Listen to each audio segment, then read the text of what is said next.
right. Hello, everybody, and welcome to the Kendrick Show.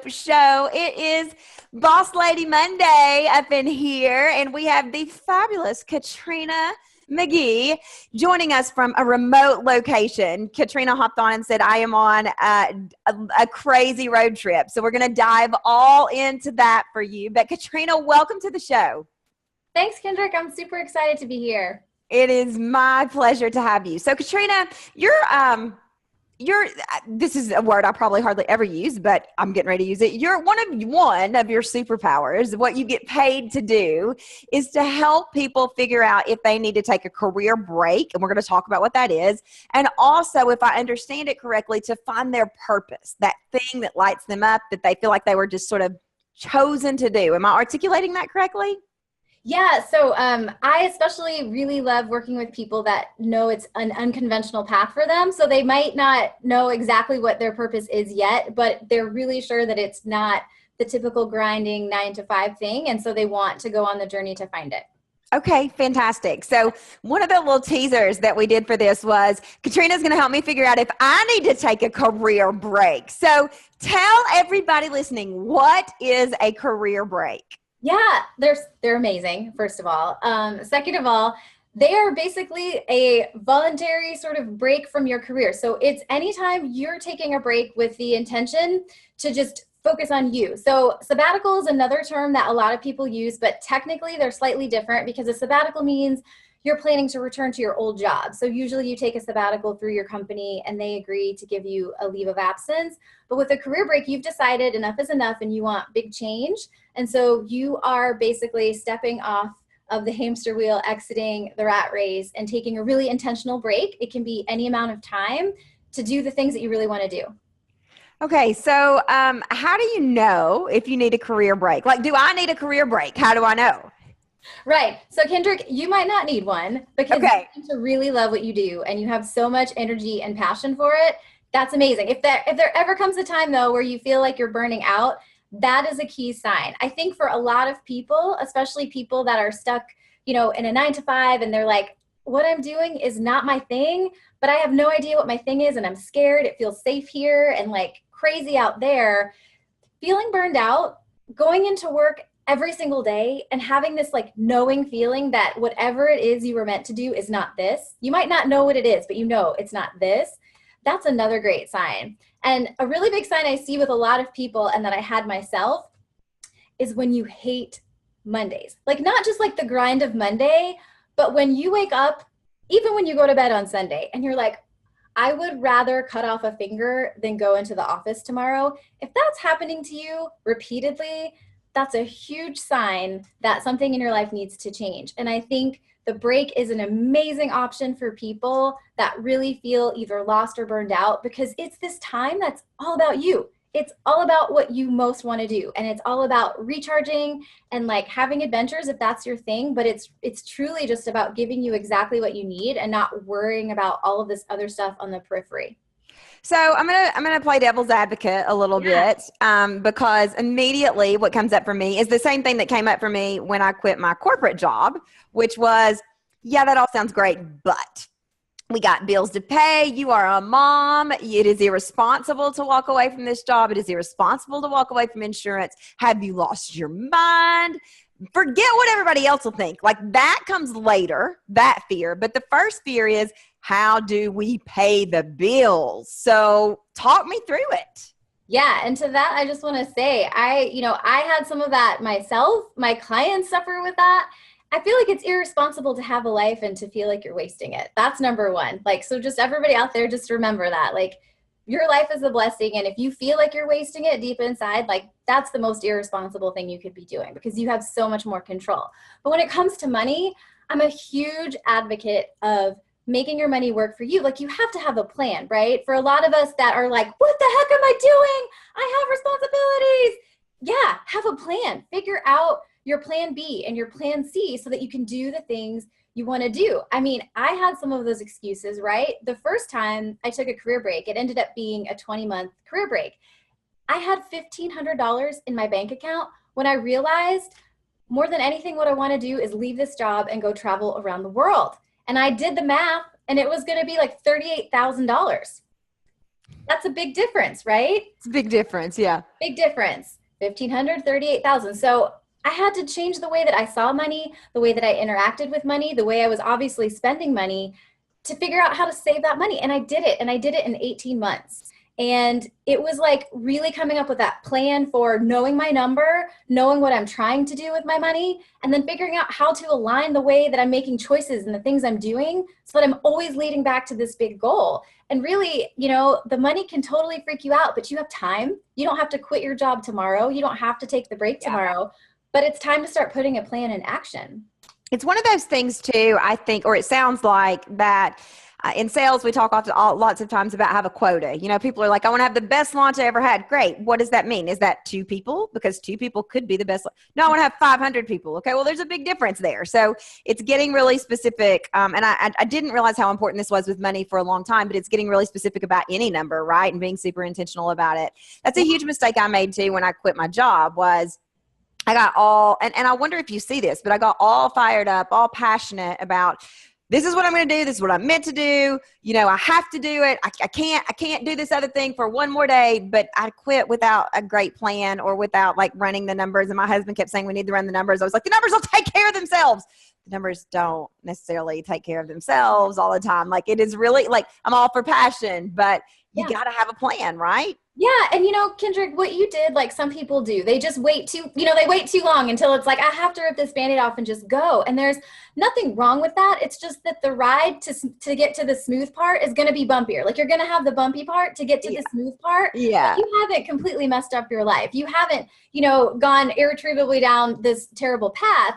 It's just that you're going to have the bumps. And so you have to be like emotionally and mentally tough to like weather that storm. And I think what a plan does, it doesn't smooth out every single bump, but I think for those that feel like I want the least amount of bumps possible, I think that's what a plan does, is it helps you sort of think through what are the real bumps coming, what are the imaginary bumps and how to let go of those and not let them hold you back, and just sort of create a smoother path. But either way, that's a great way to think about a plan too. Yeah. Because we say oftentimes to our daughter and to each other, do you want to do this the easy way or the hard way? Like, okay, we're going to do it, but do we want to do it the easy way or the hard way? And I'm one of those people who I'm all or nothing. And so I'm all in, I'm all moved by passion. And then I get in and think, oh, mother of God, what have I done? And there's a lot of pulling yourself up by your bootstraps and crying on the bathroom floor. And so I think that's a great plan, great point about planning.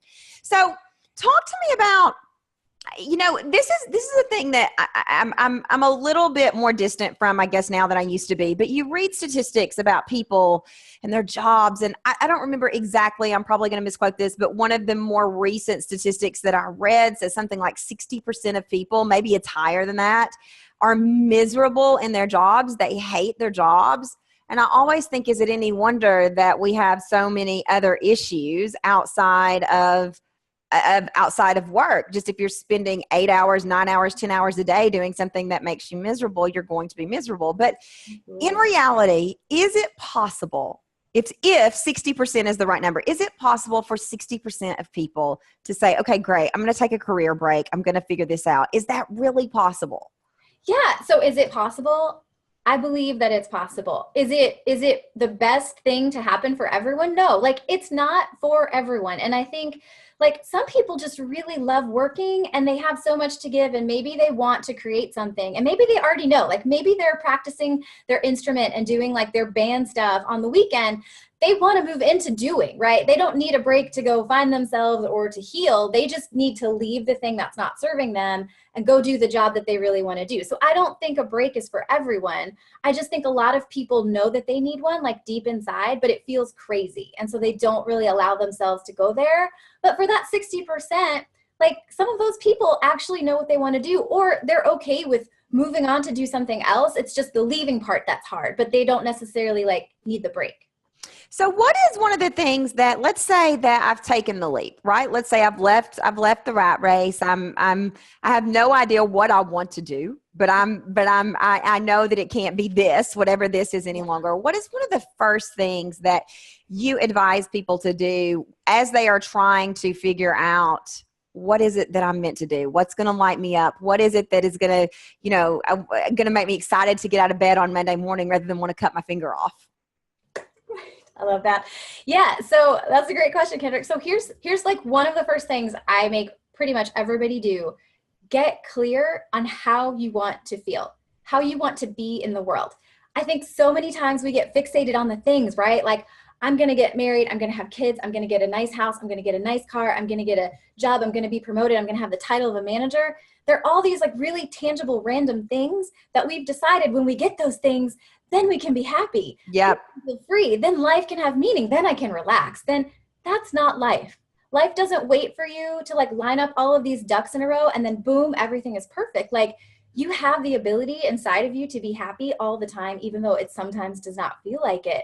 And so I love to do this sort of exercise with my clients where I walk them through figuring out what are like their 5 or 6 key words for how they want to feel. Independent, free, loved, happy, joyful. Maybe it's adventurous. Like right now in your life, what do you most want to feel? And even recognizing that and knowing that can help you make decisions about activities you do, things you say yes to, things you say no to, where you start chasing the true ways that you want to feel instead of these random things that you think once I achieve them, then I can start living my life. Then I'll be happy. Then I'll be successful. So let me ask you a question. So I've done this exercise, or not, maybe not this exercise, but a similar exercise. One of my colleagues and dear friends, Danielle Laporte, does a similar exercise with core desired feelings.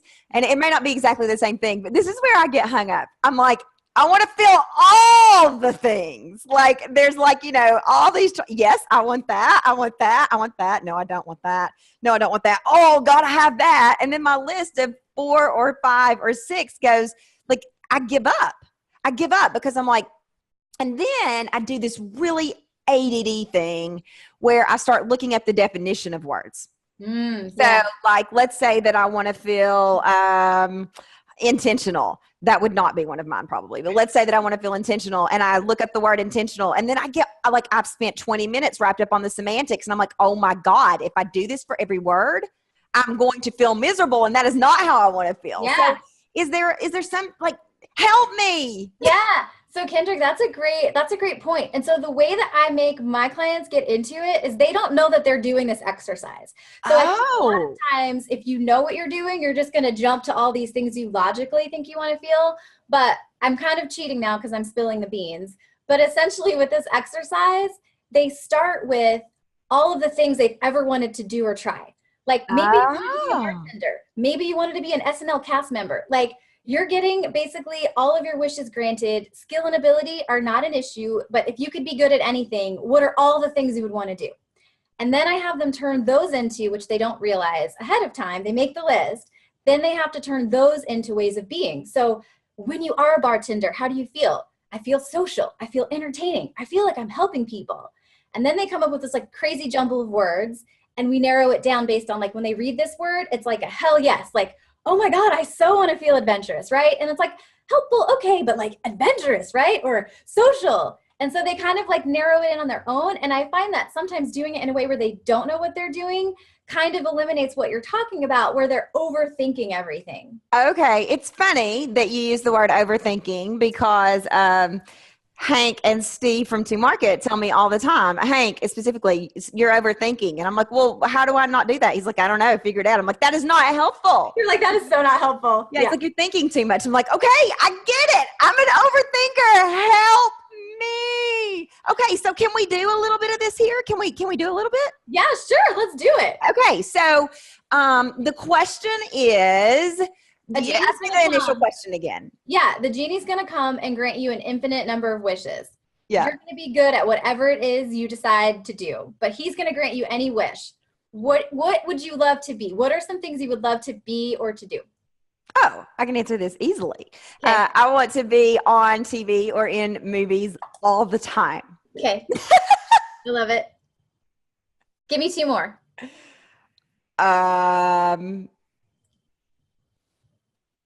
It could be totally fun. Like you could be like, I would love to hike Mount Kilimanjaro. Or it could be, I would love to travel around the world. Or it could be, I think it would be super cool if I would be great at it, that I could be like, you know, like a writer. I would love to be like a nonfiction writer or whatever. So it could be anything. You don't have to, so then they don't have to like relate to each other? No, not at all. President of the United States.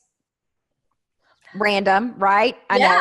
Insane, yes. And yeah,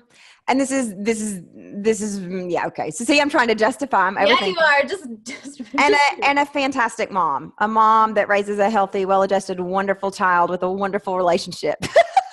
I love that. All right, so here we go, Kendrick. Let's do this. Okay. You're going to tell me so you get to achieve these things. We're going to achieve them. You're going to tell me how you're going to feel. I want multiple words. It could be a few, it could be a couple, but you are in TV movies every single day. How are you feeling? Beautiful. Financially secure, and that's not the right word, but like an infinite amount of money. Like, don't have to worry about finances. Yeah. Able to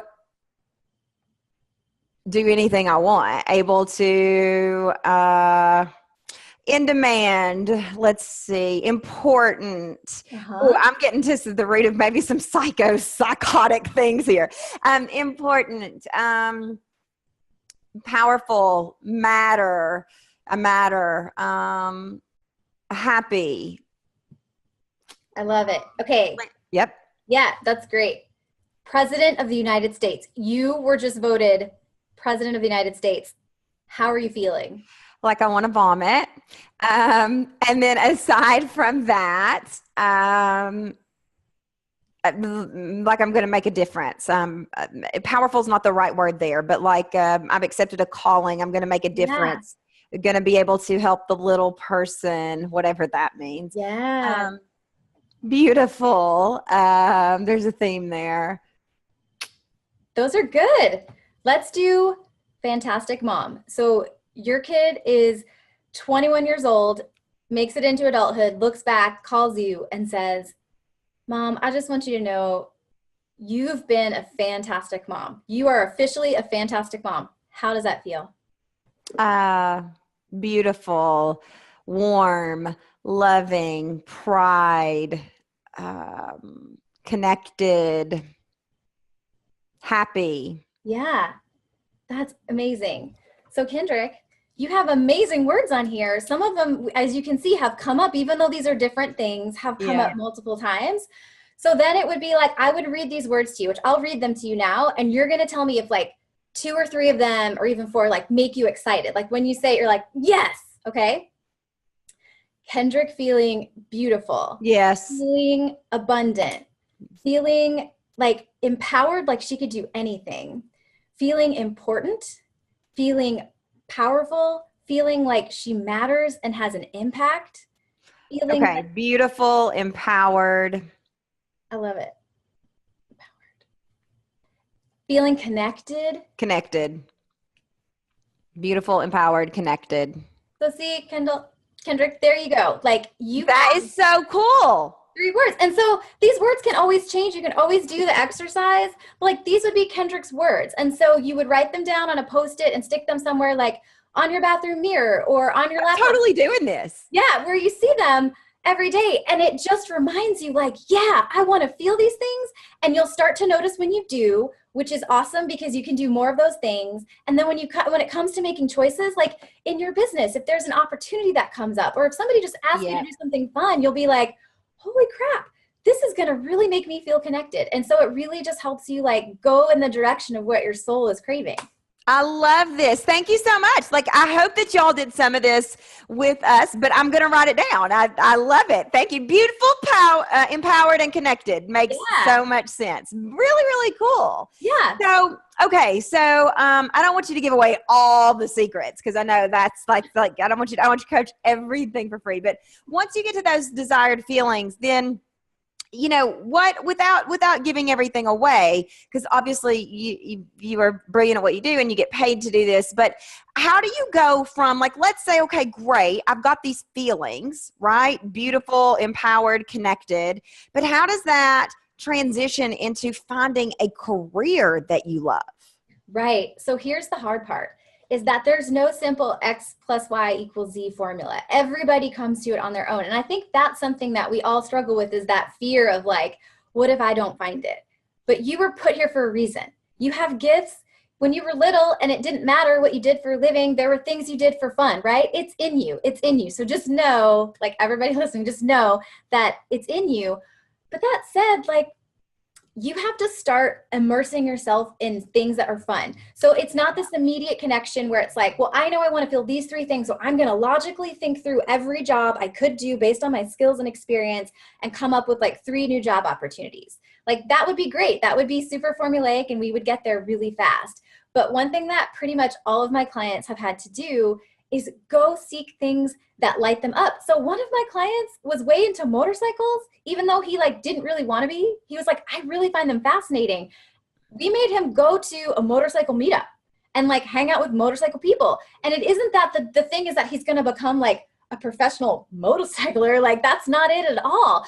But when you start surrounding yourself with people that have the same interests and passions as you expand your mind to what's possible. You start to learn about jobs you didn't even know existed. And you meet people that like share this connection and you're feeling all of those feeling words we just described. And you're learning about like new things and you're getting connected and networking with the people who actually do stuff in the sphere of what you want to do, right? So for some people, it's just, it could be going to a book club. It could be taking a trip. It doesn't have to, it doesn't have to be joining a motorcycle club, but it could be anything that you're interested in. And the point is not to do it because that's going to be your job.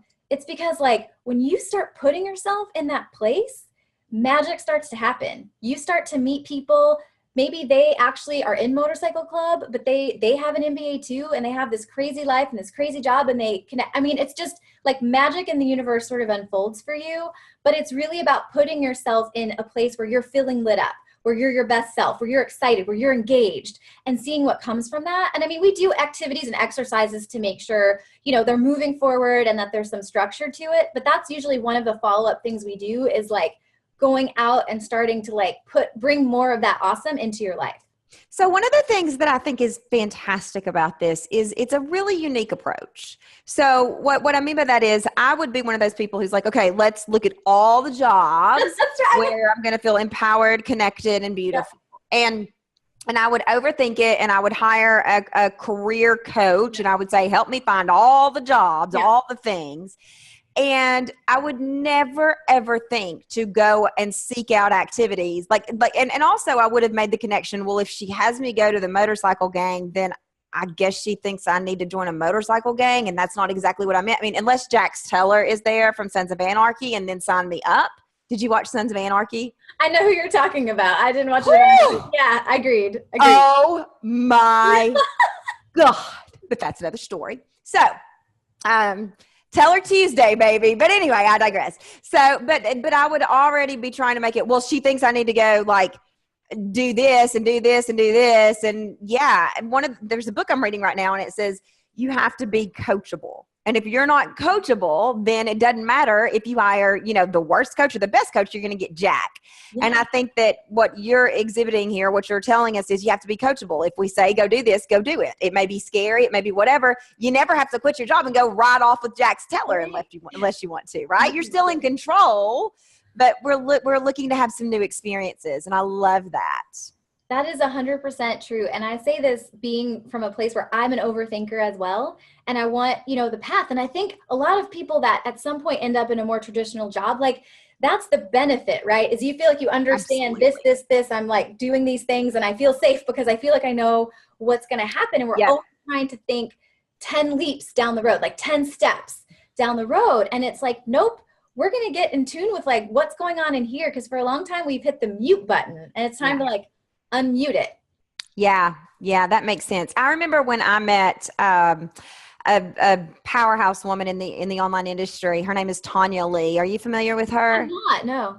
Tanya Lee has an entire business and about French kissing life. And it's a very unique story. I won't go into details, but I remember that as I listened to her talk, I didn't know much about her work. I had heard of her, with colleagues and stuff, but I didn't know much about her work. But as I heard her talk, every part of my soul came alive. Yeah. And I hadn't had that experience in a long time. And I was like, I need to be around people like this because whatever she's saying, something, like I couldn't make sense of it. Yeah. But something around me needs to be around this. And then I became an overthinker and I was like, I need to close my business. I need to learn what Tanya Lee is doing. I need to, of course I didn't do that because I'm also rational. But so it's interesting to me to see that there's room for crazy ass people like me in this model. Totally. Totally. And you are not alone. You are not a weirdo at all. So let's talk really quickly. I want to be respectful of your time, but I love how you don't only teach this, but you model this in so many areas of your life. And this really doesn't have anything to do with a career, but with what's going on in your life right now, share with us. You're on this road trip. How long have you been gone? What's going on? Give us some insight. Yeah. So the road trip has officially, I think, been going on for about 7 weeks now. I'm calling it an indefinite road trip because I am an overthinker and I am an obsessive planner. And I find that if I say it's a 3-month road trip or a 6-month road trip, then I feel like it has to be that long. And if I change my mind, I failed. You can't change the plan. Yeah. So, I'm sure you get that. So I'm trying to keep it, as free as I can. And I'm actually I've named it Arriving at Free because for me, it's super personal to really exploring what freedom is. So between the months of February and March, I had a 6-year relationship that ended. My lease in Minnesota ended. We moved out on March 29th. I left my corporate job completely. So I'd been coaching sort of on the side. I left that completely, left the corporate paycheck completely, sold pretty much everything that I owned that wouldn't fit into my Toyota Corolla. Sold a house that I had owned for 14 years and never could sell. I was renting it out down in Atlanta and I just decided to rip the Band-Aid off and sell the house. So a lot of change, but the beauty of all of that change, because believe me, there are days where it's super hard to sort of navigate all of that and feel like I know what I'm doing. But the beauty of it is that I'm so free. Free is one of my words, Kendrick. You have your words. For a long, long time, free has been high value, high word for me. And I have this opportunity to really explore what it means. So I don't know where I want to live next. My business is virtual. My clients are on the phone or on video. And so I could live anywhere. And when you can live anywhere, that's exciting, but it can also be overwhelming. And where do you go? And so I decided to make an adventure of it and to I have a list in my little spreadsheet of 16 cities or whatever that sound like fun. And so I'm visiting friends along the way, but I'm also just going to these places where I don't know anyone. And I'm staying for a few days to check it out and find my new home. And in that process, I'm really exploring what it means to be free in so many ways. And so I called it Arriving at Free because I feel like that's sort of where I'm arriving in this next chapter. What a fantastic book this is going to make. I hope you're documenting everything because that is, I mean, that's a total book. It's fantastic. I love it. I think that when we moved to Arkansas, we had been in Chicago and we moved to Arkansas and I was not wild about coming to Arkansas. And we got, our real estate agent said, when you, on the drive-in from the airport to this, where you live, Bentonville, or we didn't even have a house at that point, to the hotel, just don't freak out. And so I was like, okay, whatever. Well, let me tell you something. I'm from the South. I am from a small town, but I had been in Atlanta for 10 years, Chicago for 3 years. We drove through these curvy roads with cows on either side, no restaurants. And I said to my husband, oh my God, we're going to starve because I don't cook and there's no restaurants. What are we going to do? I was so mad. I did not want to be here. And then it's interesting just how things work out. We were here for 4 years and then we took I've got a point, a short-term assignment, or we moved to Greenville, South Carolina for about 9 months. And we were all so homesick for Bentonville. And, it was one of those things where I remember we sat down and we decided, okay, Greenville, South Carolina is lovely. It's just not us. We can go anywhere in the world. We've had people, opportunities to go to South Africa or opportunities to go to Europe or whatever. We can go anywhere in the world. Where do we want to go and what makes the most sense? And sometimes those things don't always equal out, but they did. And we came back to Bentonville.